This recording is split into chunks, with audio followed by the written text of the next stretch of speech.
बिस्मिल्लाहिर्रहमानिर्रहीम। आज का हमारा जो है मैथ्स का पेपर हम लोग देखने वाले हैं। ये है 2024 का सीटेट का पेपर, दिसंबर जो 24 में हुआ था।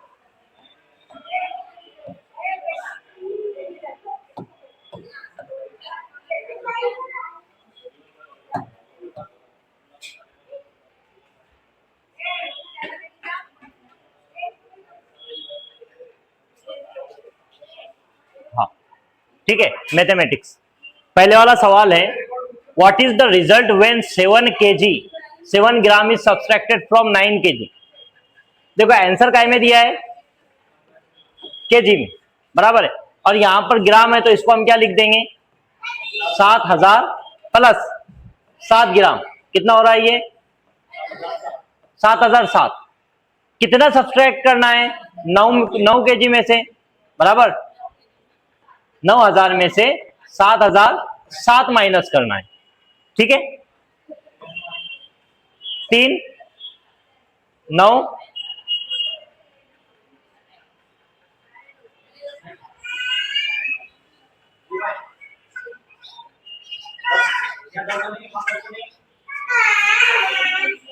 कहां पर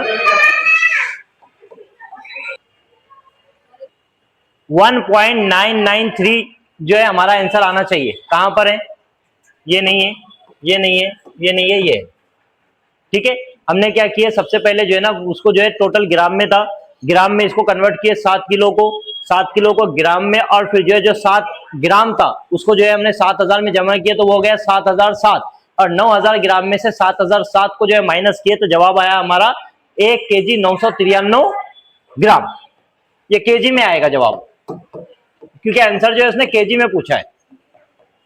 ठीक है, in class third 150 children were asked to name their one favorite fruit and result for 5 favorite fruits were written in the form of the following table।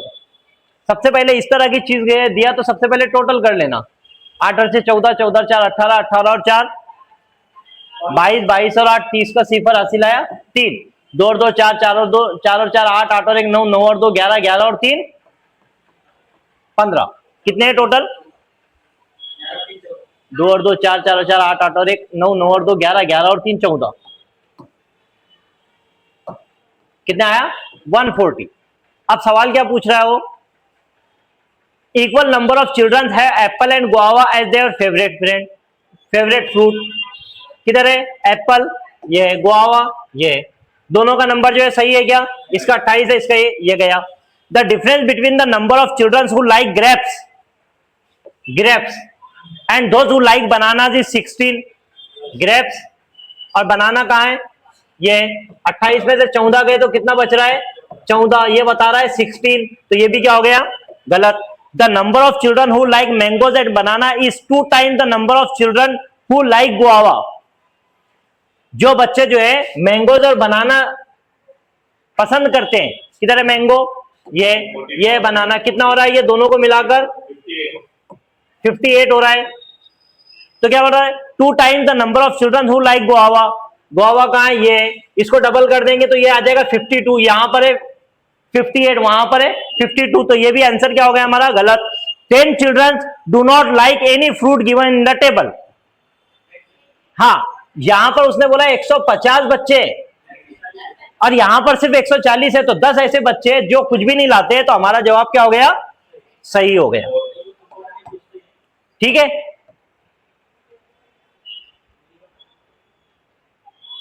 which of the following is least appropriate about formative assessment in mathematics classroom।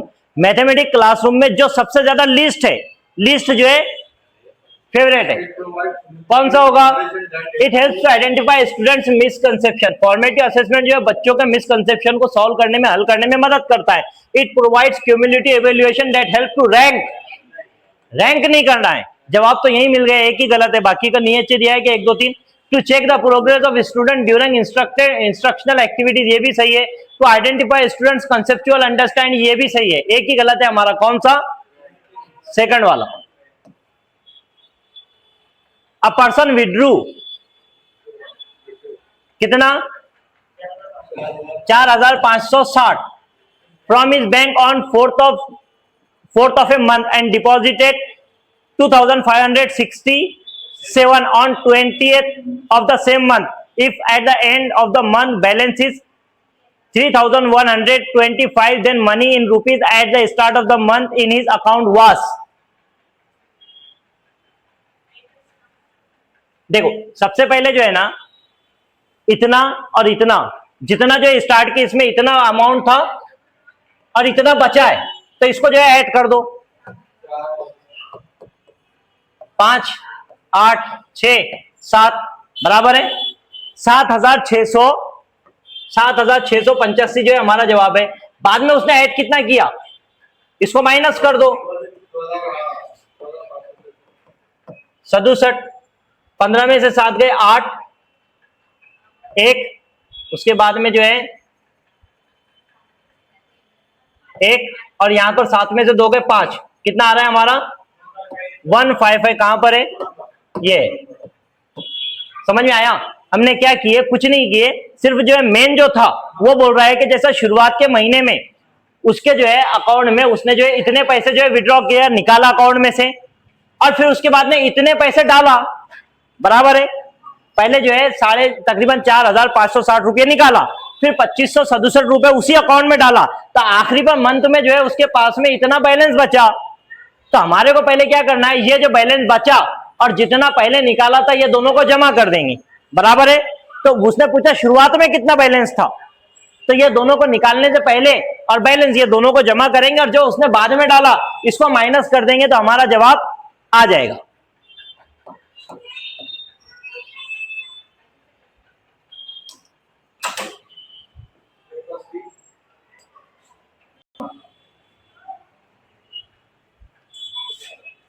A primary class mathematics teacher gave his student the following problem to solve. एक primary class का teacher जो है ना बच्चों को जो है ये प्रॉब्लम देता है हल करने के लिए। How many classes of 28 pupils would be needed for a school of 616 pupils? अगर से 616 बच्चे हैं तो उनको जो है 28 की क्लास बनाए तो कितने क्लासेस बनेंगी, बराबर है। One of the student solve the problem in the following वे। एक बच्चे ने जो है इस तरह के प्रॉब्लम को जो है सॉल्व किया। कैसे सॉल्व किया, एक क्लास में जो 28 चाहिए, टोटल बच्चे जो है कितने 10 क्लास में कितने होंगे 260, 280, फिर 280 दोनों को जमा कर दिया, कितना है 560। फिर जो है 2 क्लासेस बची, 2 क्लासेस को क्या किया 56 कर दिया, ये दोनों का मिला के कितना आ गया ये, फिर बोला उसने 10, 10, 2, इस तरह जो है 22 क्लासेस बनेगी। ये पूरा सवाल है। अब सवाल क्या पूछ रहा है, which of the following is most appropriate for the algorithm used by the students. Algorithm का मतलब होता है स्टेप बाय स्टेप, जब बच्चा जो है कोई सवाल को हल करता है तो उसको एल्गोरिथम कहते हैं। बच्चे ने जो है एल्गोरिथम तो यूज किया, अब क्या है कौन सा सही है, बोलता student has both distributive and associative laws of the division to solve the problem. अब यहां पर एक चीज जो है ध्यान में रखो,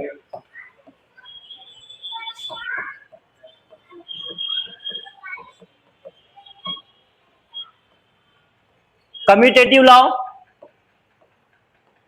दूसरा है एसोसिएटिव लॉ और तीसरा है डिस्ट्रीब्यूटिव लॉ। चौथा है इनवर्स लॉ। ये 4 तरह के लॉ के बारे में जो हमारे को सीटेट में पूछता है। कम्यूटेटिव लॉ में जैसे मिसाल के तौर पर 4 × 5 बराबर 20 हो रहा है, तो जो है 5 × 4 ये भी 20 होगा। इसमें रूल जो है चेंज कर सकते हैं इधर से उधर, लेकिन रिजल्ट चेंज नहीं होगा। कम्यूटेटिव लॉ समझ में आया? जैसे मिसाल के तौर पर a जमा b, तो क्या होगा b जमा a, है ना, इसमें कोई फर्क है क्या? मतलब जो है 5 और 4 9 होते, 5 और 4 9 होते, तो 4 और 5 भी तो 9 होते, तो इसको कहते हैं कम्यूटेटिव लॉ। दूसरा लॉ आता है इसमें एसोसिएटिव लॉ। एसोसिएटिव लॉ में क्या करता है पता है, एक चीज को दूसरे चीज से जो है जोड़ता है। इसमें भी जो है मायने जो है नहीं बदलते किसी भी चीज के। जैसे मिसाल के तौर पर ए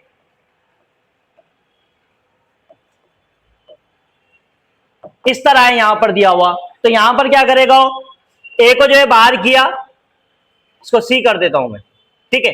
ए यहां पर कर दिया उसने, जो है बी बाहर निकाला, ए जमा सी कर दिया, इसमें भी मायने नहीं बदलेगा, सिर्फ जो है तरतीब बदलेगी एसोसिएशन की, एक जगह से दूसरी जगह में जमा करेगा, वो कहलाता है एसोसिएटिव लॉ।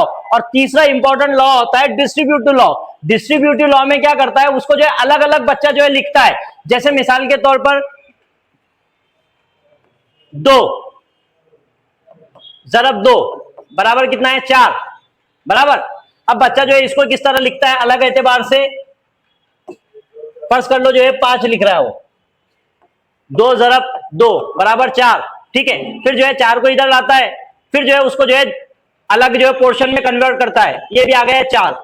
इस तरह बच्चा जो है अलग अलग स्टेप का इस्तेमाल करके जमा, वज़ा या ज़रब करता है, तो वो कहलाता है डिस्ट्रीब्यूटिव लॉ। और हमारे इसमें यहां पर जो जवाब आया है वो जो है किधर गया, ये जो है डिस्ट्रीब्यूटिव लॉ की मिसाल है। ये क्या है, डिस्ट्रीब्यूटिव लॉ दिख रहा है। इसने पहले 10 को अलग किया, फिर उसके बाद 10 को अलग किया, फिर 2 को अलग किया, डिस्ट्रीब्यूट करके इसने जो है जमा या ज़रब किया, वो कहलाता है डिस्ट्रीब्यूटिव लॉ, ठीक है, ये कहलाता है। और तीसरा है इनवर्स लॉ, चौथा है इनवर्स लॉ। इनवर्स लॉ में क्या होता है, जैसे मिसाल के तौर पर x जमा 3 बराबर 0, यहां पर क्या करेगा x बराबर -3। समझ में आया क्या, मतलब ये जो पॉजिटिव है ये जो है इधर जाएगा बराबर के निशान के, तो वो जो है माइनस में हो जाएगा, बस इसी को इनवर्स कहते हैं। मतलब जो है जमा 5 इधर जाकर -5 हो गया, ये हो गया इनवर्स लॉ। तो ये 4 लॉ के बारे में जो है सीटेट में पेपर पूछता है घुमा घुमा के, कभी डिस्ट्रीब्यूटिव लॉ पूछेगा, कभी जो है इनवर्स लॉ पूछेगा, कभी कम्यूटेटिव लॉ पूछेगा, या फिर कभी जो है एसोसिएटिव लॉ पूछेगा। सबसे ज्यादा इंपॉर्टेंट जो उसके पसंदीदा है वो 2 है, कौन सा है, एसोसिएटिव और डिस्ट्रीब्यूटिव, ठीक है। ये मिसाल है डिस्ट्रीब्यूटिव लॉ की। चलो सवाल हल करते हैं अब। The student has both the distributive and associative laws of division, दोनों ने इस्तेमाल नहीं किया, दोनों इस्तेमाल किया। The student use an incorrect algorithm, algorithm का मैंने मतलब बताया, जब बच्चा जो है उसको स्टेप बाय स्टेप हल करता है, तो स्टेप बाय स्टेप हल किया तो मतलब अल्गोरिथम गलत है क्या उसका, नहीं। The student has used the associative law of division across the addition. Associative law of division across the addition to solve the problem. यहां पर इसने जो है ना डिस्ट्रीब्यूटिव लॉ जो है यूज किया, एसोसिएटिव लॉ ऑफ डिवीजन नहीं इस्तेमाल किया। डिवीजन का है क्या यहां पर, नहीं। The student has used the distributive law of division across all the addition to solve the problem, ये सही है। समझ में आया। डिस्ट्रीब्यूटिव लॉ में क्या करता है, बच्चा अलग अलग तरीके से उसको हल करने की कोशिश करता है। जैसे मिसाल के तौर पर मैंने पूछा 23 ज़रब 5, तुम्हारे को नहीं मालूम, तुमने क्या किए, पहले जो है ना 23 ज़रब 5 नहीं आता, 20 ज़रब 5 100, 3 ज़रब 5 कितने हो गए 45, 145। ये कौन सा इस्तेमाल किया तुमने, डिस्ट्रीब्यूटिव लॉ। किसको डिस्ट्रीब्यूट करके तुमने जो है हल किया, वो क्या कहलाता है, डिस्ट्रीब्यूटिव लॉ। चलो आगे बढ़ते हैं। A triangle having all sides of different length, अलग अलग लेंथ के जो है जब ट्रायंगल होते हैं तो ट्रायंगल जो है 3 तरह के होते हैं। सबसे पहला कौन सा, उर्दू में हम कहते हैं इसको मुतसावियुस साकैन, ऐसा मुसल्लस जिसकी 2 साक जो है ना एक जैसी हो, उसको क्या बोलते हैं, समझ में। आइसोसेलेस ट्रायंगल, ऐसा जिसके जो है दोनों भी जो है क्या हो, बाजू, जैसे मिसाल के तौर पर ये दोनों बराबर है, इसकी सिमेट्री एक होगी, है ना। सिमेट्री का मतलब होता है कि अगर से इसको काट के मैं इसके ऊपर रखूं तो ये पूरा इसको ओवरलैप कर दे, ढाक दे, वो उसकी सिमेट्री हो गई। इसमें ये इसने पूछा डिफरेंट साइड ऑल 3, इसमें तो जो है 2 एक जैसे होते, ये तो गया, है ना। इसमें क्या बोल रहा है वो, पहले जो इसको समझ लेते हैं बाद में देखते हैं, सवाल हल करते। ये बोल रहा है कि जैसा जो है इसके लेंथ ट्रायंगल, ऐसा ट्रायंगल जिसके जो है ना चारों साइड जो है क्या होती है, अलग अलग होती है। समझ में आया, एक जो है दूसरे से मिलेगी नहीं, ये जो है 1 की है, ये 2 की और ये 3 की है। जब तीनों भी जो है ना इसके जो है जिले या इसकी साइड्स अलग अलग हो तो वो क्या है, इसके लेंथ ट्रायंगल, ठीक है। राइट ट्रायंगल, ऐसा ट्रायंगल जिसका जो है 90 दर्जे का जाविया जिसमें बनता हो वो राइट एंगल का है, ठीक है। इक्विलैटरल ट्रायंगल, जिसके जो है तीनों बराबर हो, अगर से ये एक का है तो ये भी एक का है, ये भी एक का है, तो इसकी सिमेट्री ऐसी भी होगी, इसकी सिमेट्री ऐसी भी होगी और इसकी सिमेट्री ऐसी भी होगी, क्यों? इसके जाविये भी एक जैसे होंगे, क्योंकि जिसके जिले अगर से एक जैसे उसके जाविये भी एक जैसे और उसकी सिमेट्री भी 3। जिसके जो है बाजू 2 एक जैसे उसके जो है सिमेट्री 1 है उसके अंदर, और उसके जिले 2 एक जैसे रहेंगे और एक जिला अलग रहेगा। राइट एंगल ट्रायंगल, इसमें एक जिला जो है 90 दर्जे का रहेगा जाविया, एक एंगल जो है 90 दर्जे का रहेगा, और एक जिला जो है उसका दूसरे से बड़ा रहेगा, ये वाला जो हमने पाइथागोरस का पढ़े ना, AC कुवत 2 बराबर AB कुवत 2 जमा BC कुवत 2, ये इसमें आता है। अब हमारे सवाल की तरफ बढ़ते हैं। A triangle having all sides of different length is called different length scalene triangle. ऐसे मुसल्लस जिसके तीनों जो है बाजू या तीनों जो है ना जावी जिले या फिर तीनों जो है साइड्स अलग अलग हो, वो क्या कहलाता है? Scalene triangle. आइसोसेलेस जिसके जो है सब एक जैसे हो। The sum of prime numbers between 31 and 60। Prime number कहते हैं ऐसा नंबर जो खुद के अलावा किसी और से तकसीम नहीं होते, एक से सब तकसीम होते हैं। एक से तो सब तकसीम होते हैं, एक को छोड़ दो। ऐसा जो खुद के अलावा किसी से तकसीम नहीं होता, ऐसा हरदरम, वो क्या कहलाता है? प्राइम नंबर कहलाता है। अब कौन है? देखो 31 से यहां से 60 पूछा तो इसको जो है सीधा सीधा गिन सकते हैं हम। जैसे मिसाल के तौर पर 2 है, 3 है, मैं सिर्फ बता रहा हूं, अभी गिन नहीं रहे। 3 है, 5 है, 7 है, 11 है, 13 है, 17 है, 23 है, उसके बाद में 29 है, 31 है, हाँ ये जो है ना 19 भी है, 31 है, 37 है, 37 के बाद में 41 है, 43 है, 47 है, उसके बाद में जो है 53 है और 59 है। बराबर। अब पूछा कहां से हमारे को उसने? 31 से। 31 और इसके बीच में 60 के बीच में, मतलब वो 31 से भी 31 भी नहीं चलेगा, या 60 भी नहीं चलेगा, दोनों के बीच का। तो देखो 31 यहां पर है, इसको छोड़ दिए, 1 2 3 4 5 6 37 41 43 47 53 59, इन सबका क्या पूछा उसने? सम। ठीक है, 7 और 1 8, 8 और 3 11, 11 और 7 18, 18 और 3 21, 21 और 9 30 का सिफर हासिल है 3, 7 3 और 4 7, 7 और 4 11, 11 और 4 15, 15 और 5 20, 20 और 5 25, 25 और 3 28। कितना आना चाहिए? ठीक है। प्राइम नंबर कुछ भी पूछ सकता है, ये पूछ सकता है वो कि यहां से जो है एक डिजिट जो है प्राइम नंबर कितने हैं, उनकी जमा कितनी है।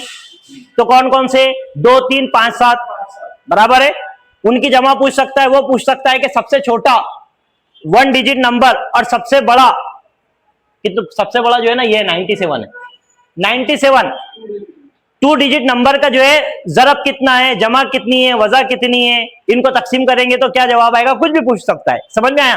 तो हमारे को ये पता होना चाहिए। The product of predecessor of 201 and the successor of 4781। देखो प्रीडिसेसर कहते हैं ऐसा नंबर जो उससे एक पहले हो, और सक्सेसर तुम्हारे को पता है बादशाहों में तुमने देखे कि वो उसका सक्सेसर है, जानशीन। समझ में आया? तो वो जो है उसका उससे एक आगे, तो इससे एक आगे क्या होगा? 47 82, इसके एक पीछे कितना होगा? 200। प्रोडक्ट पूछा, प्रोडक्ट का मतलब होता है जरब। बराबर। तो यहां पर क्या करना है? 47 82 जरब 200, तो 2 0 यहां पर लगा दो पहले। 2 दूनी 4, 2 8 16 के 6 हासिला 1, 2 7 14 और 1 15 के 5 हासिला 1, 2 दूनी 4 और 1 8 और 1 9, 95 64 00 कहा है ये। ठीक है, प्रोडक्ट का मतलब जरब होता है। देखो यहां पर तुम्हारे को कुछ वर्ड देखने को मिलेंगे। प्रोडक्ट अगर से दिया तो मतलब है उसका जरब, प्रोडक्ट मतलब जरब। सम बोला तो क्या करना है? जमा। मल्टीप्लीकेशन की जगह तो यही आ गया, और उसके बाद में जो है डिवीजन पूछेगा, रिमाइंडर पूछेगा। जैसे जैसे सवाल आएंगे हम उसको देखते जाएंगे। हाँ, what is the most appropriate cognitive skill that help student to recognize and group shapes according to their attributes and properties। Attribute और प्रॉपर्टीज की बुनियाद पर बच्चा जो है किसी चीज के बारे में जो है बताता है, तो कौन सी जो है वो कॉग्निटिव स्किल है? देखो यहां पर जो है ना, जब भी ग्रुपिंग की बात आ जाएगी, सिर्फ वर्ड ध्यान में रखना, ग्रुप, शेप्स, क्लासीफाई, सॉर्ट, ये जब बच्चा करता है तो ये सिर्फ आता है क्लासिफिकेशन। कंजर्वेशन का मतलब क्या है? कंजर्वेशन किसने दिया है?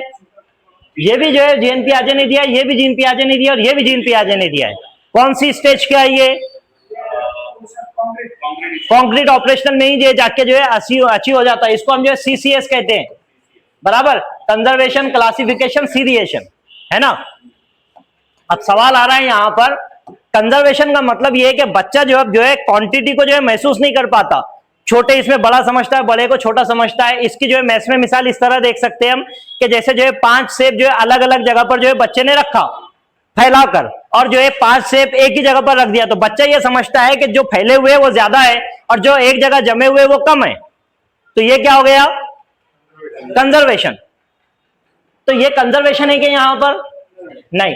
डिकम्पोजिशन मतलब जब हम किसी सवाल को हल करते वक्त में उसको टुकड़ों में तोड़ते हैं, समझ में, एनालाइज करते हैं ना। जैसे मिसाल के तौर पर मुझे लिखना है 200, तो मैं इसको लिखता हूं जैसे 2 ज़रब 10 या 2 ज़रब 2 ज़रब 5। टुकड़ों में जो मैंने किया ये क्या है? डिकम्पोजिशन। मतलब मैंने उसको पूरे को तोड़ दिया हिस्सों में, टुकड़ों में बांट दिया, तो वो क्या कहलाए? उसको क्या बोलेंगे? डिकम्पोजिशन। कंपोजिशन का मतलब मिला देना, डिकम्पोजिशन का मतलब उसको टुकड़े कर देना।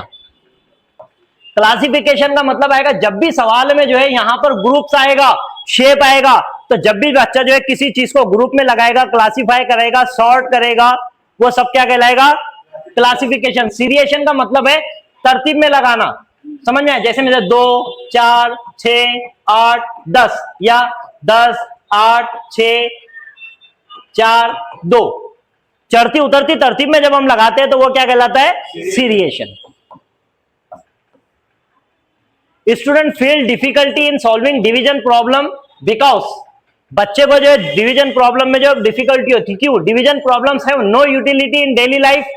डिवीजन का डेली लाइफ में कोई इस्तेमाल ही नहीं है। There are no informal ways of solving division problem. Informal ways, education 3 तरह का होता है, फॉर्मल, इनफॉर्मल, नॉन फॉर्मल या अनफॉर्मल जिसको हम कहते हैं। देखो फॉर्मल एजुकेशन जब जो है बाकायदा स्कूल में, कॉलेज में या कोई मदरसे में जाकर बाकायदा तुम जो है वर्किंग आवर्स के जैसा क्लास अटेंड करते हैं, वो कहलाता है फॉर्मल एजुकेशन। इनफॉर्मल एजुकेशन घर में, सोसाइटी में, समाज में रहकर जो सीख रहे हैं वो क्या है? Informal education. Non formal education कहलाता है ऐसी जगह जहां पर जो है कोई ओपन यूनिवर्सिटी से हम जो है कोई डिग्री ले रहे हैं, मतलब ऑफिशियली अटेंड नहीं कर रहे लेकिन पेपर भी दे रहे हैं, वो कहलाता है नॉन फॉर्मल एजुकेशन। यहां पर बात किसकी कर रहा है? मतलब डे टू डे लाइफ में बच्चे को जो है डिवीजन की जरूरत नहीं पड़ती है। ये तो क्या हो गया? गलत। For solving division problem student need to know addition, subtraction, multiplication thoroughly. Maths जो है ना एरार्कियल सब्जेक्ट है। एरार्कियल का मतलब होता है स्टेप बाय स्टेप। पहले बच्चा जो है नंबर सीखेगा, उसके बाद में फिर जो है जमा सीखेगा, फिर जो है माइनस सीखेगा, फिर जो है मल्टीप्लीकेशन सीखेगा और लास्ट में जाकर एडिशन सीखेगा। Student do not like the sign of division. बच्चे जो है ये साइन पसंद नहीं करते, गलत है। हमारा जवाब क्या है? 3। Most second graders are able to add 2 quantities like 4 candies and 3 candies. बच्चों को जब जो है कोई चीज हाथ में दी जाए तो बच्चे जो है उसको क्या करते हैं? ऐड करते हैं, जमा करते हैं।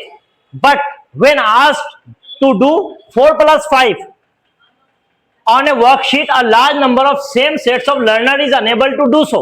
इस वजह से ज्यादातर बच्चे जो है ऐसा नहीं कर पाते। What is the most appropriate explanation of this observation according to National Curriculum Framework 2005?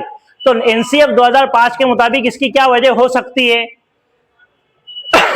Learners are not interested in learning real life maths. देखो बच्चा जो है रियल लाइफ से ही यहां पर आया है, वो कर रहा है। 4 और 5 कैंडीज को जब जो है तुम उसको ऑथेंटिक फॉर्म में दे रहे हैं, मतलब जो है कंक्रीट फॉर्म में दे रहे हैं, तो बच्चा उसको ऐड कर रहा है। The learners are not ready for the use of abstract mathematical symbols. देखो सबसे पहले हमारे को मैनिपुलेटिव्स का इस्तेमाल करना है, फिर बाद में जो है जिसको हम कंक्रीट भी कहते हैं, कंक्रीट से कहां जाना है हमारे को? एब्स्ट्रैक्ट की तरफ। तो छोटी क्लासेस में बच्चों को जो है कॉन्क्रीट देना है। मैथ्स का नेचर भले ही एब्स्ट्रैक्ट है, लेकिन पढ़ाना क्या है, पहले कॉन्क्रीट, बाद में। तो ये प्रॉब्लम है, learners are not taught addition properly, some learners are poor in mathematical skills, ये भी गलत।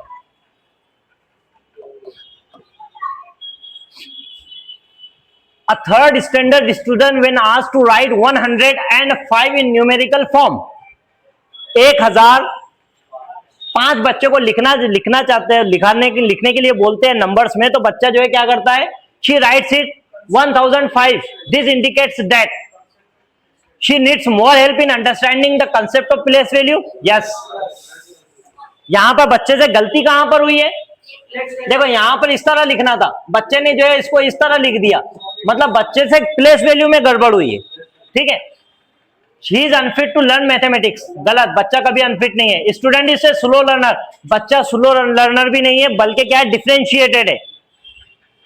ही इज मिस्चीवस, गद्दार है, धोखेबाज है, सर्विस चले जाएगी, बच्चा कभी गलत नहीं है। Which of the following statement is not true with respect to the concept of fraction? Fraction के ताल्लुक से कौन सा स्टेटमेंट जो है सही नहीं है, सही नहीं है, मतलब 3 सही हो गए, 1 गलत होगा। A present a part of collection of the same object, देखो ये सिर्फ 4 हिस्से किए हमने, 1 2 3 4। अब मैं जो है इसको लिखता हूं कि it represent a part of a collection of A same object. 1/4 मतलब ये एक इसका हिस्सा है ना, तो पहले वाला क्या है, सही है। The mathematical notation of a fraction can be presented as ratio. हाँ देखो, मैं 1/4 को जो है इस तरह भी लिख सकता हूं या इस तरह भी लिख सकता हूं, रेशियो में बता सकता हूं, तनासुब में लिख सकता हूं, तो ये बात भी क्या है, सही है। It represent a part of a whole which is greater than 1, नहीं, मतलब जो है 4/4 से बड़ा हो सकता है क्या, ये 1 ही हो रहा है, 1/1 ही हो रहा है, लेकिन ऐसा हो सकता है कि ये 2/1 हो जाए। हाँ, मतलब जो है कोई ऐसा है कि इसमें 4 हिस्से हैं, तो ये जो है 5 हिस्सों का हो सकता है क्या, नहीं, जितना है उतना ही रहेगा, ये गलत है। The mathematical notation of a fraction can be represented as division problem. हाँ, डिवीजन प्रॉब्लम की तरह ही तो लिखते हैं हम इसको, 1/4 2/4 3/4 और 4/4, यानी कि 1। तो हमारा क्या जवाब है, third. Radha walks 3 kilometre 725 metre per day on Monday, Wednesday, Friday, 3 दिन, कितना, 3 किलोमीटर। देखो इधर 3 किलोमीटर 725, इसको किलोमीटर लिख देता हूं मैं, सिर्फ 3, क्योंकि 3 दिन चल रही हो। दूसरा, whereas she walks 2 kilometre 9 metre per day on Tuesday Thursday, 2 दिन कितना चलती है, 2 kilometre 1 minute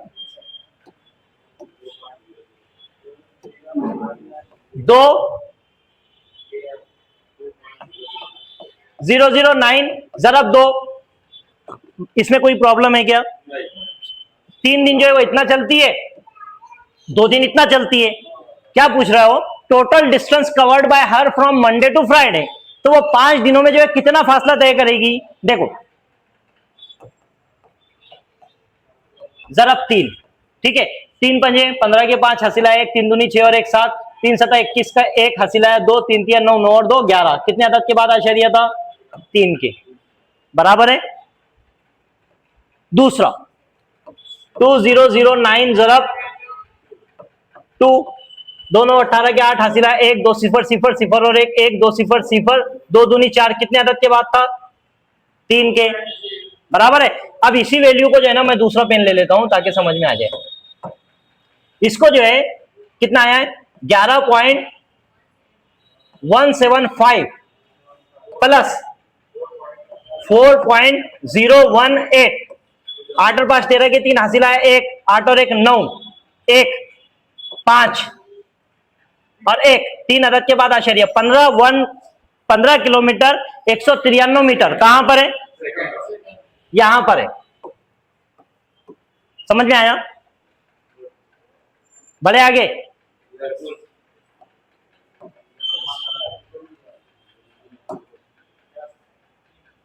Jasmine said a rectangle has two pairs of opposite sides parallel. एक रेक्टेंगल की जो है ना दो अपोजिट साइड जो है पैरेलल है, ये वाली और ये बराबर है. A square also has two pairs of opposite side. इसको भी जो है दो अपोजिट साइड्स होती है. And so does a parallelogram, और पैरेललोग्राम को भी इतनी ही होती है. So both rectangle and square are also parallelogram. तो रेक्टेंगल और जो है पैरेललोग्राम स्क्वायर दोनों भी पैरेललोग्राम है. तो Jasmine is at dash stage of van Hiele's theory of geometrical thinking.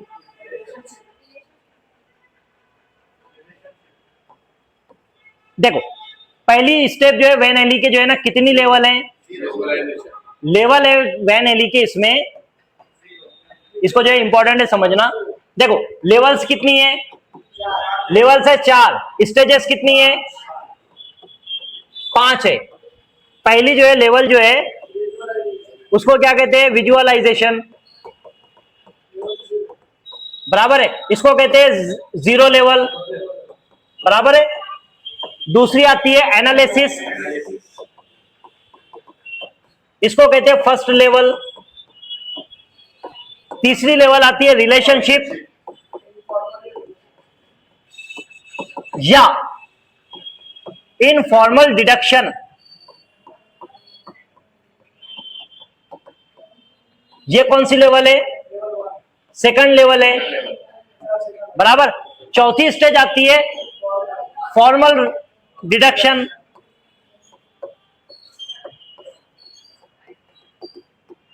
बराबर. और पांचवी लेवल आती है राइगोर और एक्सियम. पहली लेवल पर अगर से बच्चा जो है सिर्फ देखकर बताता है कि ये जो है पहाड़ जो दिख रहा है ये जो है मुसल्लस की तरह है, ये समोसा जो है ये जो समोसे की शक्ल है ये मुसल्लस की तरह है, जैसा दिख रहा है सिर्फ वैसा देखकर बताता है, देखकर. वो है जीरो लेवल पर, उसकी नाम आता है विजुअलाइजेशन. बच्चा अगर से उसकी प्रॉपर्टीज बताता है कि जैसा जो है मुसल्लस में 3 जिले हैं और इसमें 4 जिले हैं, समझ में आया. इसमें 3 जिले, इसमें 4 जिले हैं, मुरब्बे में 4 जिले हैं और जो है मुस्ततिल में भी 4 जिले हैं. जब बच्चा प्रॉपर्टीज की बात करता है, ये रूम है इसको 4 दीवारें हैं, समझ में आया, ये बिल्डिंग है इसमें जो इतने फ्लोर, जैसा देखता है प्रॉपर्टी की बात करता है, साइड्स की, जिलों की, जावियों की बात करेगा, तो वो आएगा एनालिसिस लेवल पर. जब बच्चा ये कहता है, सवाल ध्यान में रखना, यही सवाल ऐसा का ऐसे ही आता है जो मैं बता रहा हूं. जब बच्चा ये कहता है कि सब मुरब्बे मुस्ततिल है या सब मुस्ततिल मुरब्बे है या सब मुस्ततिल और मुरब्बे पैरेललोग्राम है, मुतवाजिउल अज़ला है, क्या बोलते हैं उसको, मुतवाजिउल अज़ला है. पैरेललोग्राम को मुतवाजिउल अज़ला कहते हैं, मुतवाजिउल अज़ला है. जब बच्चा जो है रिलेशन बता रहा है कि ये ऐसा है इस वजह से ये ऐसा है, तो वो आएगा रिलेशनशिप. इसको रिलेशनशिप को और ध्यान में रखो. मुरब्बे में 4 जिले होते हैं, मुस्ततिल में भी 4 जिले होते हैं. मुरब्बे का जाविया 90 दर्जे का होता है, मुस्ततिल का भी जाविया जो है 90 दर्जे का होता है. इस वजह से मुरब्बा क्या है, मुस्ततिल है. ये बच्चे ने क्या किया, रिलेशन बताया है, समझ में आया. जब भी रिलेशन बताएगा तो वो आएगा रिलेशनशिप लेवल को, इसको कहते हैं इनफॉर्मल डिडक्शन. एब्स्ट्रैक्ट लेवल पर जो आता है यहां पर फॉर्मल डिडक्शन. फॉर्मल डिडक्शन में जो है बच्चा क्या करेगा, कोई प्रूफ या थ्योरम रहेगा या कंजेक्चर रहेगा. कंजेक्चर की मीनिंग समझता है,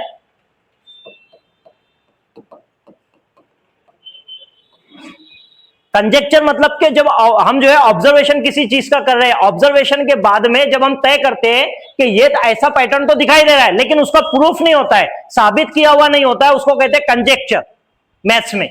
तो ऐसी चीज जब बच्चा जो है किसी चीज को साबित करता है, कोई थ्योरम को साबित करता है कि पाइथागोरस के इसमें जो है आजू बाजू के 2 जिलों की जमा का मुरब्बा, मुरब्बों के जमा का मुरब्बा जो है एक जिले के जो है मुरब्बे के बराबर होता है, तो बच्चा जो है ये क्या कर रहा है, यहां पर प्रूफ कर रहा है. तो और बच्चा जो है जब राइगोर और एक्सियम पर लेवल पर है, कोई नई इक्वेशन निकालता है, 2 बड़े सब्जेक्ट्स के बीच में मवाजना करता है, कोई मैथमेटिशियन या फिर कोई जो है हाई लेवल का साइंटिस्ट या फिजिसिस्ट ये लेवल में आता है, ठीक है, कोई नई थ्योरी करता है. जैसे मिसाल के तौर पर ज्योमेट्री और अलजेब्रा में एक चीजें कॉमन है, ज्योमेट्री और फिजिक्स में कुछ चीजें कॉमन है. जब जो 2 बड़े इल्मों का मवाजना करता है तो वह राइगोर और एक्सियम लेवल में आएगा. हमारा जवाब क्या है यहां पर, रिलेशनशिप, बच्चा जो है क्या कर रहा है, स्क्वायर और जो है रेक्टेंगल दोनों की बुनियाद पर जो है बता रहा है कि पैरेललोग्राम है, मतलब रिलेशनशिप लेवल पर है। ये सवाल रिलेशनशिप का बहुत इंपॉर्टेंट है क्योंकि ये ऐसा का ऐसे ही आएगा। और दूसरी बात, यहां पर जब जो है विजुअलाइजेशन की बात आएगी तो उसमें एक लफ्ज रहेगा अपीयर्स, लुक्स, सीज, बच्चा देखता है। इस तरह के वर्ड्स आए तो वो विजुअलाइजेशन पर, और इस तरह के वर्ड्स आए कि जो है सब जावी है, सब जो है मुरब्बे मुस्ततिल है, सब मुस्ततिल जो है मुतवाजिउल अज़ला है, इस वजह से मुरब्बा भी जो है मुय्यन है। इस तरह की चीजें जब आएगी तो वो क्या आएगा, रिलेशनशिप लेवल पर। रिलेशनशिप लेवल पर, एनालिसिस लेवल पर बच्चा जो है प्रॉपर्टी की बुनियाद पर बताता है, 4 जिले हैं, इसमें भी 4 जिले, इसमें 4 जाविये, इसमें भी 4 जाविये, एनालिसिस लेवल पर। ठीक है। The sum of greatest and smallest 6 digit numbers that can be formed from the digits and without repetition। देखो 5 9 0 2 8 6 इन नंबर का इस्तेमाल करके जो है 6 डिजिट नंबर बनाना है। कौन सा, सबसे बड़ा और सबसे छोटा, और उनकी क्या पूछ रहा है, सम पूछ रहा है, सम जमा। सबसे बड़ा नंबर कौन सा हो रहा है, देखो 9 है, फिर 8 है, फिर 6 है, फिर 5 है, फिर 2 है, फिर 0 है, विदाउट रिपीटेशन, मतलब कोई नंबर को रिपीट नहीं करना है। अब इसको जो है वापस बनाना रहा तो कैसे बनाएंगे, 2 0 5 6 8 9, इनकी दोनों की जमा पूछा है। 9 8 और 2 10 का सिफर हासिला 1, 6 और 5 11, 11 और 1 12 के 2 हासिला 1, 6 और 5 11, 11 और 1 12 के 2 हासिला 1, 8 और 1 9 और ये 11, 11 92 209 कहां पर है, 11 92 209 सही है, 290 है इसमें, इसमें 290 है, इसमें चौथे में क्या है, 11 92 212 है, ये 12 है, ये भी 12 है, सिर्फ यही बचा है हमारा।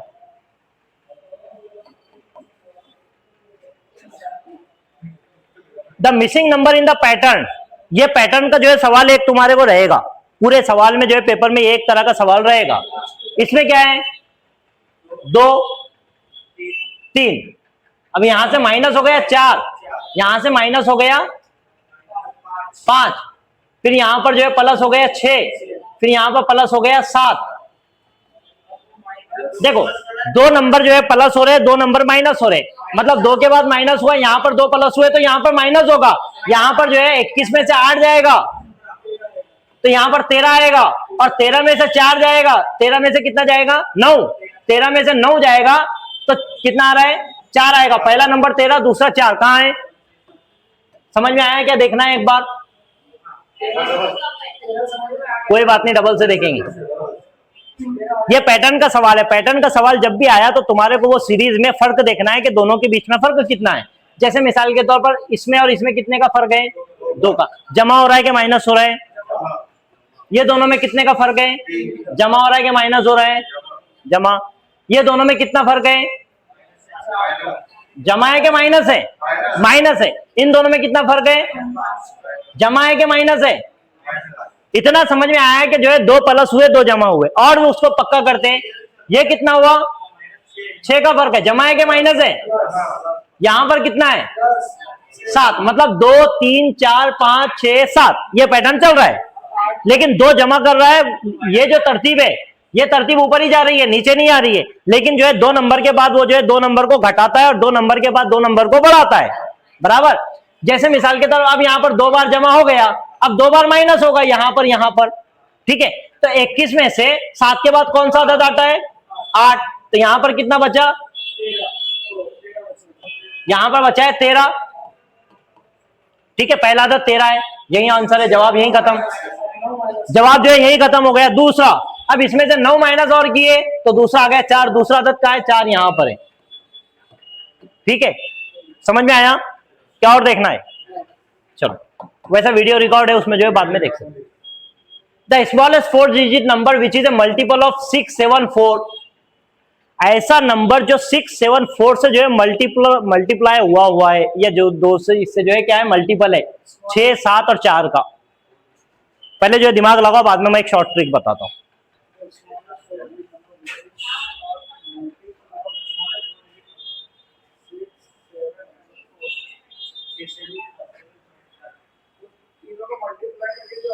इतना जो है ना जाना की जरूरत नहीं है। देखो इतना मालूम है, 4 से जब भी कोई नंबर होगा तो उसका जो है लास्ट का जो है ना 2 डिजिट 4 से तकसीम होना, 4 के पहाड़े में आना। वो यहां पर 2 डिजिट नहीं आते, यहां पर भी नहीं आते, यहां पर भी नहीं आते।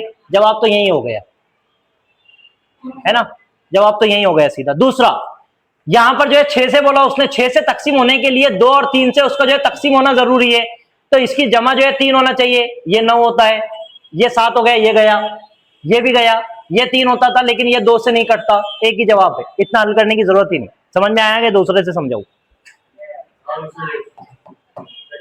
उसने बोला 4 डिजिट नंबर नीचे दिया हुआ जो है 6 से भी कटता है, 7 से भी कटता है, 4 से भी कटता है।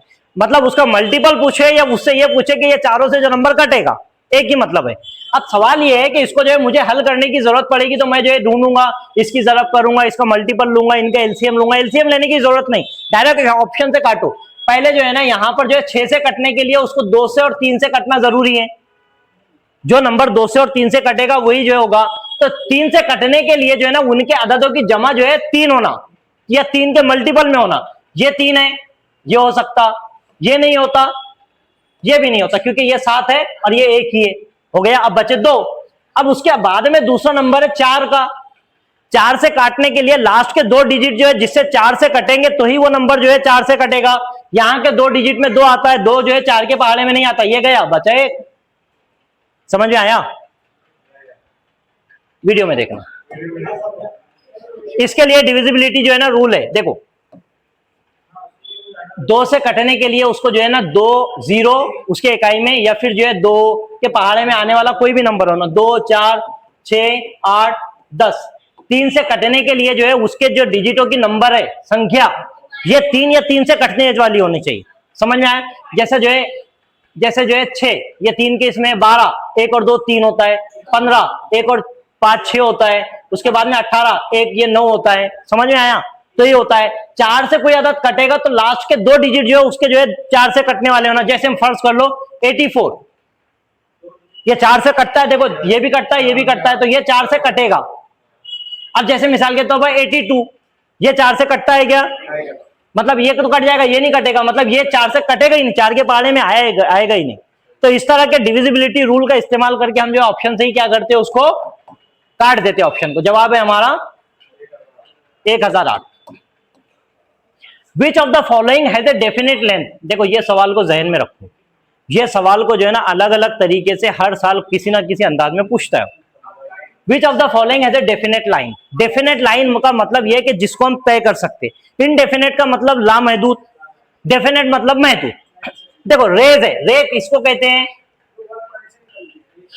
ये शुआ है, ये तीर का निशान का मतलब यह है कि ये कंटिन्यू है, लगातार चलने वाली, तो ये डेफिनेट है क्या? इसके हम जो है तय कर सकते कि ये इतनी ही है? नहीं तय कर सकते। प्लेन, प्लेन का मतलब होता है मुस्तवी, हम जिसको कहते हैं मुस्तवी, समझता है? ये पूरी कायनात को हम जो है मुस्तवी समझते हैं और मुस्तवी लामहदूद होती है। प्लेन ये बोर्ड की तरह जो है चौखुट चीज है ना, इसको कितना भी आगे बढ़ा सकते हैं। ये जो है ना, ये तीर का निशान, ये तीर जो है ये मुस्तवी के अंदर है, तो तुम समझ लो मुस्तवी कितनी बड़ी है।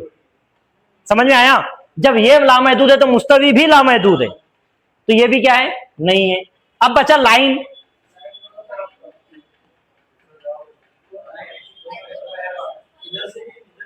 लाइन क्या है? दोनों तरफ से, तो ये भी क्या है? तीर का निशान ही बताता है ये लामहदूद है, तो ये भी नहीं है। अब बचा क्या? Line segment. ये 2 नुक्ते काट दिया मैंने। अब ये जो है 5 सेंटीमीटर है, हम गिन सकते हैं इसको। समझ में? ये महदूद हो गया।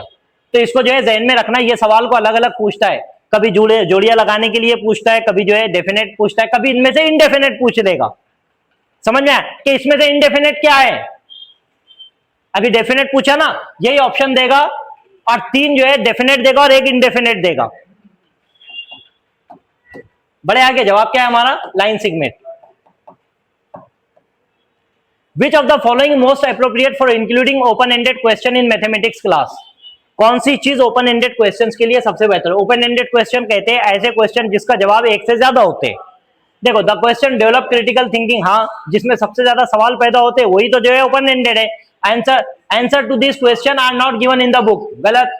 This question take more time to solve, ये भी गलत। This question are not easy to copy from each other, नहीं। ठीक है, क्रिटिकल थिंकिंग आ गई, मतलब सवाल पूछेगा बच्चा जो है गौरव खोज करेगा, इसी को जो है ओपन एंडेड क्वेश्चन कहते हैं। जैसे जो है तुम बड़े होकर क्या बनना चाहोगे, हर बच्चे का जवाब अलग अलग रहेगा। Which of the following statements are true with respect to data handling? Data handling के ताल्लुक से कौन सा सवाल सही है? देखो, line graph is used to show comparison among categories. Line graph क्या होता है पता है? ये चली लाइन इस तरह का, देखे तुमने शेयर मार्केट वाले तो चढ़ता उतरता ना, ये लाइन ग्राफ है, ये कंटिन्यूअस होता है,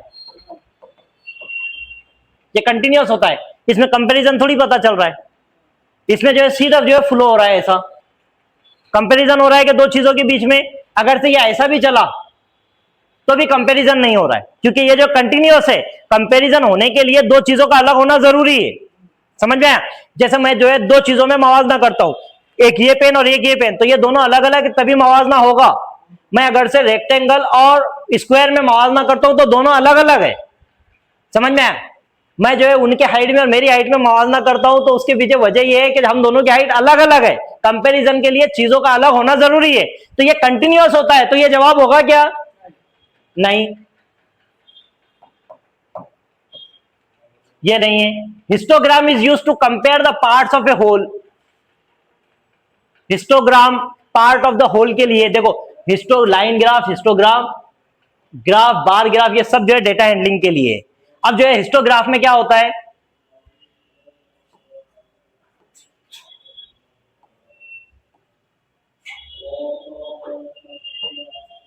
ये इस तरह की बार रहेगी हिस्टोग्राफ में, ये दोनों के बीच में गैप रहेगा, ये कंटिन्यूअस नहीं रहते, ये दोनों के बीच में क्या रहेगा?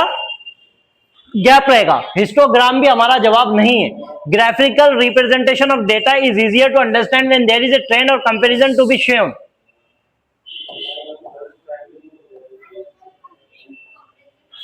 डेटा ग्राफिकल, तो डेटा हैंडलिंग के ताल्लुक से पूछ रहा हूं। A graphical representation of data is easier to understand when there is a trend or comparison to be shown. A bar graph displays data that changes continuously over a period of time. ये a bar graph displays data that changes continuously over a period of time. Bar graph, पहले में और इसमें क्या फर्क है?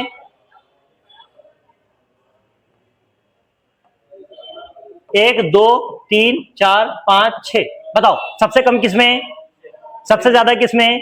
Second वाला कौन है? समझ में आया? ये तुम जो इसमें मवाजना कर रहे हैं, ये कंटिन्यूअस चीज को जो है शो करता है डेटा हैंडलिंग में। ये क्या कहलाता है? डेटा हैंडलिंग की है। ये चारों भी, लाइन ग्राफ भी, हिस्टोग्राम भी, ग्राफिकल रिप्रेजेंटेशन, बार भी, सब डेटा हैंडलिंग के कंसेप्ट है। ये सब डाटा हैंडलिंग की कंसेप्ट है।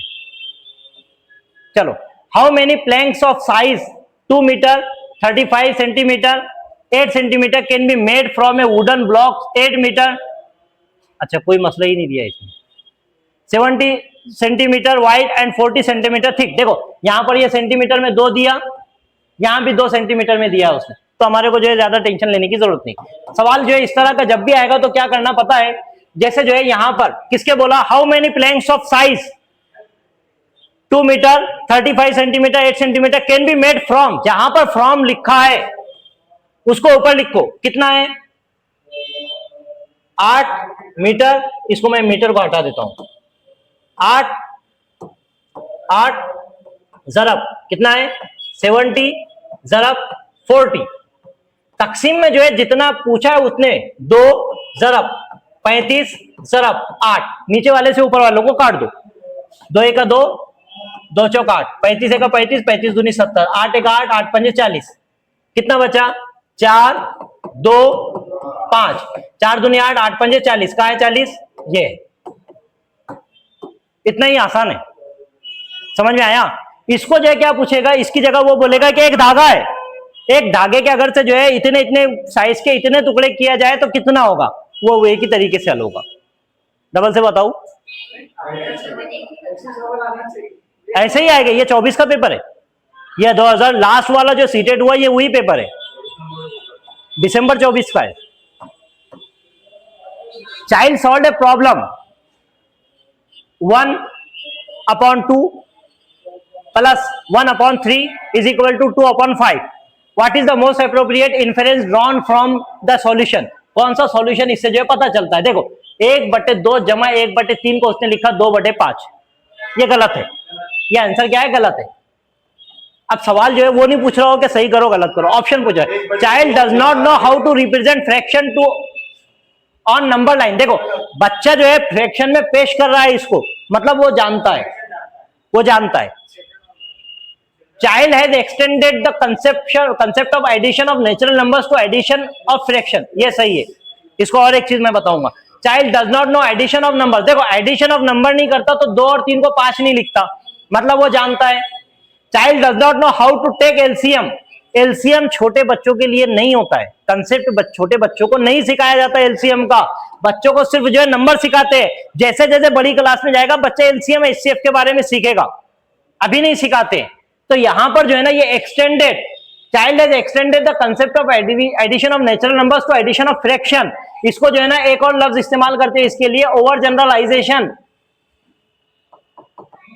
इस वर्ड को क्या कहते हैं, और ओवर जनरलाइजेशन। एक रूल को बच्चा दूसरे रूल को वैसे के वैसे ही अप्लाई करता है तो उसको कहते हैं ओवर जनरलाइजेशन। उसको एक्सटेंड किया, मतलब बच्चे ने जो है 1, 2 और 3 को 5 को जिस तरह जमा करते हैं उसी तरह जो है कसर में भी जमा कर दिया, जबकि कसर के रूल अलग होते हैं। जमा करते वक्त में क्या है, 1/2 है ना, जमा 1/3, तो इसकी कैसी होती थी, 3 की जरब होती थी, 3 1 बराबर। फिर उसके बाद में जो है जमा होता था 2 ज़रब 1, फिर उसके बाद में जो है इस तरह होती थी। समझ में आया? रूल जो है उसने क्या किया, जमा की रूल जो है फ्रैक्शन पर लगा दिया। According to national education policy 2020, mathematics and computational thinking is to be given increase importance as. NEP 2020 में क्यों इसको जो है मैथ्स को जो इंपॉर्टेंस कौन सी चीज को दी गई है, देखो it is foundational to evolving technologies like artificial intelligence, machine learning and data science, ये सही है। हाँ, it can be substitute for teacher, देखो substitute of the teacher AI भी नहीं है। It is the most difficult aspect of learning in school. अगर से मोस्ट डिफिकल्ट है तो फिर सिखा क्यों रहे। It is foundational to human survival, देखो ह्यूमन सर्वाइवल के लिए बच्चे का स्कूल में आके मैथ सीखना जरूरी नहीं है। ह्यूमन सर्वाइवल के लिए बच्चा जो है इनफॉर्मल तरीके से भी सोसाइटी में रहकर जमा वजा सीख सकता है। इसी तरह एक सवाल लास्ट टाइम आया था कि एक बच्चा जो सब्जी फरोश जो है का बच्चा है वो जो है आसानी से मैथ से सीख लेता है जमा वजा जरब तकसीम, क्यों, क्योंकि उसको उसकी जरूरत है, रोज उसी से जो है चीजों का हैंडल कर रहा है।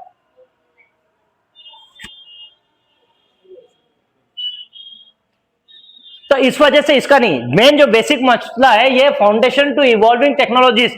मैथ्स का मेन मकसद जो है इस तरह जो है मैथ्स को डेवलप किया गया एनईपी 2020 में कि बच्चे धीरे धीरे आगे बढ़कर जो है आर्टिफिशियल इंटेलिजेंस और साइंटिफिक जो है थिंकिंग और साइंटिफिक जो है टेम्पर को समझ सके।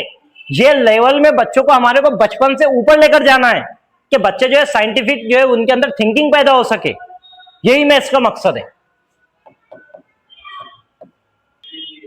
Which one of the following is the most effective way to introduce the concept of area to 4th grades? Area की जब भी बात आएगी यहां पर जो है ना एरिया के लिए अलग अलग जो है नंबर्स का इस्तेमाल करते हैं। देखो एबेकस है, किस लिए इस्तेमाल करते हैं एबेकस का, यहां लिखता हूं, एबेकस का इस्तेमाल करते हैं नंबर्स को पढ़ाने के लिए, ठीक है। डायनीज ब्लॉक का इस्तेमाल करते हैं प्लेस वैल्यू के लिए, प्लेस, देखो यहां पर जो है ना इसको टाइलर वैल्यू ये भी कहते हैं, टाइलर एबेकस, वो एक ही है, एबेकस ही है। डायनीज ब्लॉक जो है प्लेस वैल्यू के लिए इस्तेमाल करते हैं। उसके बाद में क्या आया, ये जो है टेसेलेशन, टेसेलेशन या इसको टाइल्स भी कहते हैं। ये जो है एरिया या शेप, एरिया शेप स्क्वायर, वो एरिया बताने के लिए, पैरामीटर बताने के लिए टेसेलेशन का इस्तेमाल करते हैं बच्चों को। उसके बाद क्या रहा, जियो बोर्ड, जियोजेब्रा, ग्राफ, ग्राफ का इस्तेमाल क्यों करते हैं, वो भी एरिया बताने के लिए या फिर जो है एस्टिमेशन के लिए, हाँ शेप वगैरह के लिए जो है उसका इस्तेमाल करते हैं, ठीक है। यहां पर हमारा जवाब क्या है, टेसेलेशन। देखो फॉर्मूला बेस्ड मेथड,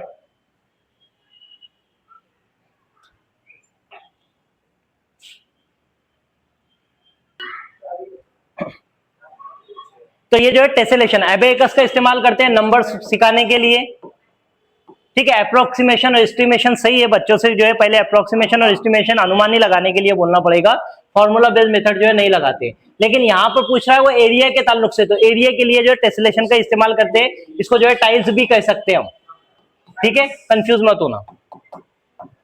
पहला, द वैल्यू ऑफ, इसकी वैल्यू क्या है? अब वही बच्चे का सवाल था, अब जो हमारे लिए कैसे हल करेंगे जमा। देखो इसका एलसीएम लेते हैं, एलसीएम लेते हैं। एलसीएम लेने के लिए ये देखना कि ये चारों का जो नंबर है ये किस तरह आता है। देखो 4 7 जमा 5 14 माइनस 7 8, इसका एलसीएम का मतलब ये होता है कि हमारे को इसका और ये तीनों का एलसीएम चाहिए। एलसीएम बोलते हैं ऐसा नंबर जो ये तीनों से तकसीम होता है। तो देखो सबसे पहले जो है 7 के बीच में ऐसा कोई नंबर है कि 14 में जो कटता है, 7 के पहाड़े में 14 आता है ना, तो 7 को हटा ही दो। अब ये दोनों का देखो कि दोनों के बीच में जो है कौन आता है, तो यहां पर जो है छोटे को छोड़ दो, आप बड़े को पकड़ो। 14 को 28 किए हमने, 14 को जो है 2 से जरब दिए, तो 14 दूनी कितना होता है 28। 8 के पहाड़े में आ रहा है क्या? आ रहा है क्या? अभी ये नहीं हुआ हमारा। 14 जरब 3 कितना हुआ 42। अभी भी 8 के पहाड़े में आया क्या? नहीं आया। 14 चौक 56, 56 आता है 8 के पहाड़े में, 8 सती 56 आता है। इसका जो है क्या हो गया हमारा एलसीएम, क्या हो गया एलसीएम हो गया इसका 56। नहीं वैसा नहीं हल करना है, 56 के बीच में अब जो है देखो कि इसको जो है अगर से मैं जो है यहां पर 8 से जरब दूंगा तो ये 56 होगा, तो 8 से मुझे यहां भी देना पड़ेगा, तो ये कितना हो जाएगा 32, ठीक है। यहां पर मुझे जो है 4 से जरब देना पड़ेगा इसको, तो ये 56 होगा, तो मुझे यहां भी देना पड़ेगा 4 से, तो ये कितना हो जाएगा 20, ठीक है। फिर उसके बाद में मुझे यहां पर जो है 7 से जरब देना पड़ेगा, तो ये 56 होगा, तो यहां भी मुझे जो है 7 से देना पड़ेगा, तो ये कितना हो जाएगा 49, ठीक है। अब यहां पर जो है ना मुझे जो है जरा जमा करना है, तो 32 जमा 20, ये 56 जो है एक जैसा हो गया, तो मैं एक जैसा ले लूंगा यहां पर, तो ये हो गया यहां पर 52/56, ठीक है, माइनस कितना हुआ ये 49/56। अब जो है ये दोनों एक जैसे है, तो मुझे जो है सिर्फ 56 यहां लिखना है। 49 में से जो 52 में से 49 गए तो बचे 3/56 कहां पर है? यहां पर है। समझ में आया? कसर के सवाल को जो इस तरह एलसीएम लेकर जो है हल करते। एक और तरीका भी है, उसमें जो है दोनों के बीच में जो हम क्या करते हैं पॉइंट लेते हैं, नीचे वाले से ऊपर वाले को तकसीम करते हैं, वो भी देख लो, लेकिन वो हर जगह जो है सही नहीं होता है। जैसे 4/7, तो इसको जो है 40 समझे हमने, 7 पंजे 35, बचे कितने 5, 7 सती 49, 5.7 आ रहा है जमा तकरीबन, ठीक है। अब उसके बाद में जो है 14, 5/14, इसको 0 पकड़े तो कितना हो रहा है यहाँ पर? तो सर ये पेपर है, अपने को जो है नंबर देने के लिए थोड़ी दे रहे हो, वो बोल रहे हैं कि नंबर काटना है तुम्हारे ज्यादा से ज्यादा टाइम बर्बाद करके, तुम्हारा तो वक्त ही बर्बाद करना है। Which of the following letters have two line of symmetry. देखो सिमेट्री का मतलब ये होता है, सिमेट्री का मतलब ये होता है कि ऐसा शक्ल या ऐसा कोई लेटर या ऐसी कोई चीज जब हम उसको बीच में से काटे तो वो एक के ऊपर इस तरह ओवरलैप हो जाए, इस तरह एक को ढाक ले कि वो पीछे से दिखाई ना दे, उसको कहते हैं सिमेट्री। समझ में आया? मतलब मैं आईने के सामने खड़ा रहूं तो मेरी हाइट आईने के में जो खड़ा है शख्स उसके बराबर है, मेरा हाथ उसके बराबर है, ये कहलाएगी सिमेट्री। ऐसी सिमेट्री जो है दो तरह की होती है, एक होती है vertical symmetry, vertical symmetry, vertical symmetry में जो है इस तरह जो है सिमेट्री को काटना पड़ेगा। दूसरा आता है horizontal, horizontal symmetry, horizontal symmetry को इस तरह काटते हैं। ये पूछता है टू लाइन ऑफ सिमेट्री जिसमें ऐसा भी और ऐसा भी है, तो जो ऐसा भी कटेगा और ऐसा भी कटेगा वो वर्ड कौन सा है? देखो ये सिर्फ एक तरीके से कटता है, ई ये गया, ये भी जो इस तरह कटेगा ये गया, ये ऐसा और ऐसा कटता है ये है, ये भी ऐसे ही कटेगा। तो हमारा जवाब क्या है? एच।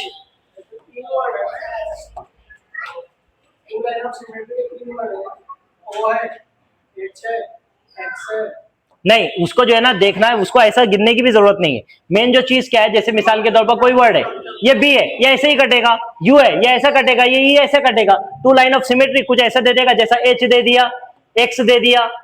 अब दूसरा कोई वर्ड देगा और बोलेगा कि ऐसी जिसमें एक लाइन ऑफ सिमेट्री है, इस तरह देगा। या फिर जो है ओ दे देगा, बोलेगा इसमें कितनी लाइन ऑफ सिमेट्री है, इसमें अनलिमिटेड है, कितने, अनलिमिटेड, इनफाइनाइट है, बराबर है। या ऐसा ऐसा ऐसा ऐसा ऐसा कितनी भी खींच सकते हैं इसमें। Which of the following is not related to Indian mathematics, Indian mathematics के ताल्लुक से जो है कौन सी चीज सही नहीं है। सूर्य सिद्धांत, सूर्य सिद्धांत जो है ये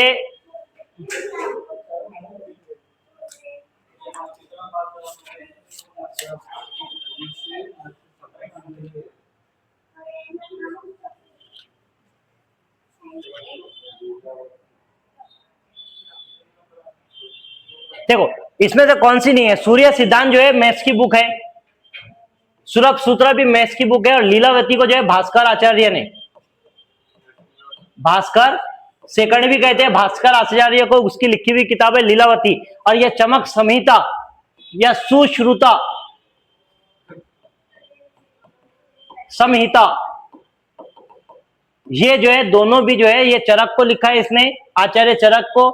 ये जो है मेडिकल की बुक है, मेडिसिन, समझ में आया। आयुर्वेद में मेडिसिन के ताल्लुक से जितनी मालूमात है, जिसमें ऑपरेशन है, जिसमें जो है आई के जो है अलग अलग सर्जिकल ऑपरेशन की डिटेल है, वो है चरक संहिता और सुश्रुता संहिता। इस तरह की जो है ये जो है सिर्फ अलग है। मतलब हमारा जवाब क्या है, जो अलग है, नॉट रिलेटेड, चरक संहिता ये मेडिकल की बुक है, बाकी तीनों भी क्या है, मैथ से रिलेटेड है।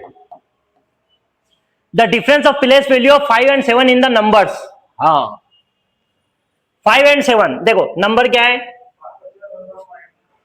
3 5 2 8 7 6। डिफरेंस पूछा है उसने किसमें, 5 और 7 में। तो यहां पर जो है ना 5 लिखो, जितने अदद है उतने जीरो, 1 2 3 4 है ना, ये 4 है। तो अब उसके बाद कितना पूछा उसने, 7। 7 के बाद कितने जीरो है, एक ही है, बस इतना ही करना है। जितने जो है अदद है उतने जीरो लगा देना है, हो गया। अब यहां पर जो इसको करो तो ये तो जीरो आ जाएगा।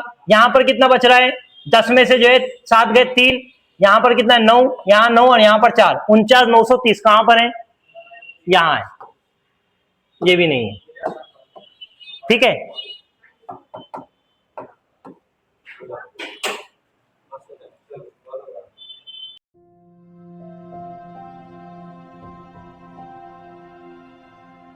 Thank you.